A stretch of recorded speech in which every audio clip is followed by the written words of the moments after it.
नमस्कार दोस्तों, मेरा नाम है अंकित और आपका स्वागत है झारखंड समाचार में। आइए जानते हैं 10 मिनट में 20 बड़ी खबरों को। उससे पहले आप ये वीडियो कहां से देख रहे हैं हमें कमेंट में जरूर बताइएगा।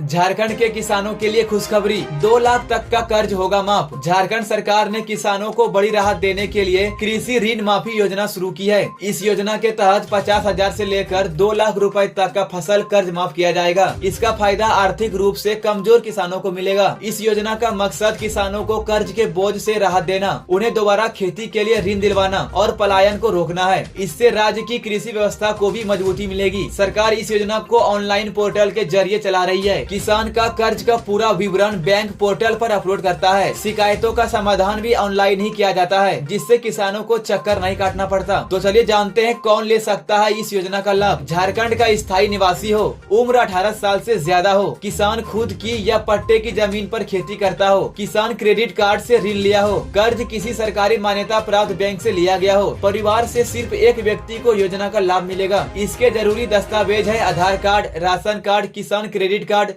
Bank passbook, passport size photo, उम्र का प्रमाण पत्र। इस योजना से हजारों किसानों को राहत मिलेगी और वे दोबारा बिना चिंता के खेती कर पाएंगे।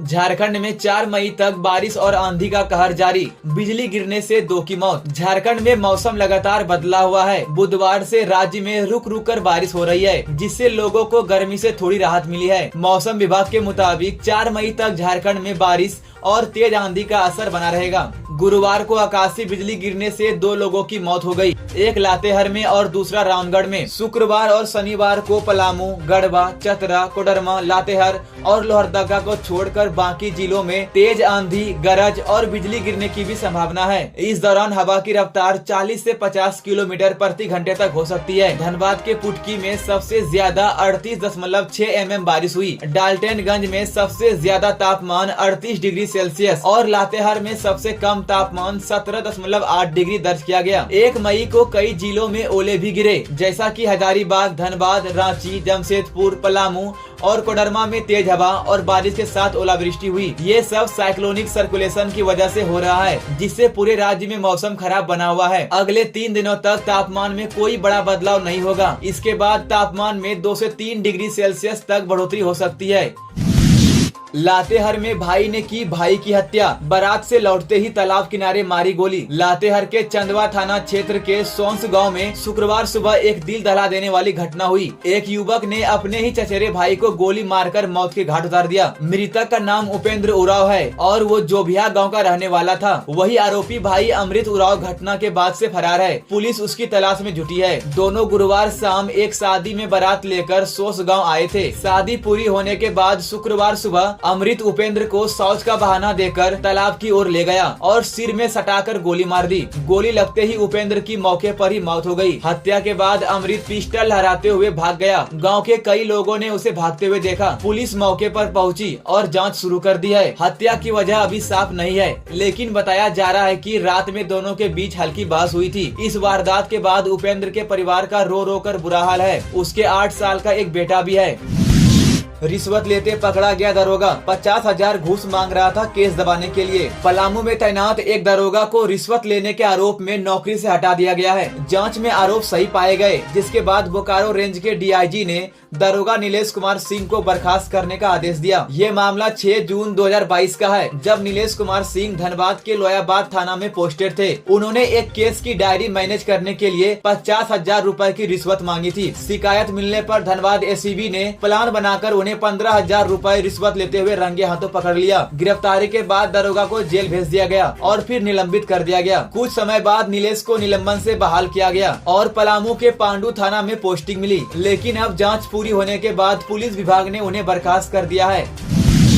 बैंक कैशियर पर नाबालिग से दुष्कर्म का आरोप, 12वीं की छात्रा को घर में खाना बनाने के लिए रखा था। गुमला जिले में बैंक ऑफ इंडिया की बिष्णुपुर शाखा के कैशियर पर नाबालिग आदिवासी छात्रा से दुष्कर्म करने का मामला सामने आया है। पीड़िता 12वीं कक्षा की छात्रा है, जो आरोपी के घर में खाना बनाने का काम करती थी। घटना 18 अप्रैल की है। आरोप है कि कैशियर राजकुमार सिंह ने छात्रा को जबरदस्ती अपने बेडरूम में ले जाकर रेप किया। उसने पीड़िता को किसी भी घटना की जानकारी देने पर हत्या की धमकी दी। पीड़िता ने घर जाकर अपनी मां को पूरी घटना बताई। शुरुआत में परिवार लोक लाज के कारण चुप रहा, बाद में अन्य परिजनों को जानकारी मिली। इसके बाद सभी ने मिलकर पुलिस में शिकायत करने का फैसला किया। बिशुनपुर थाने में पीड़िता की शिकायत पर कैशियर राजकुमार सिंह के खिलाफ मामला दर्ज किया गया है। पुलिस ने पीड़िता को मेडिकल जांच और धारा 164 के तहत बयान दर्ज करने के लिए गुमला भेजा है। पुलिस आरोपी की गिरफ्तारी के लिए छापेमारी कर रही है।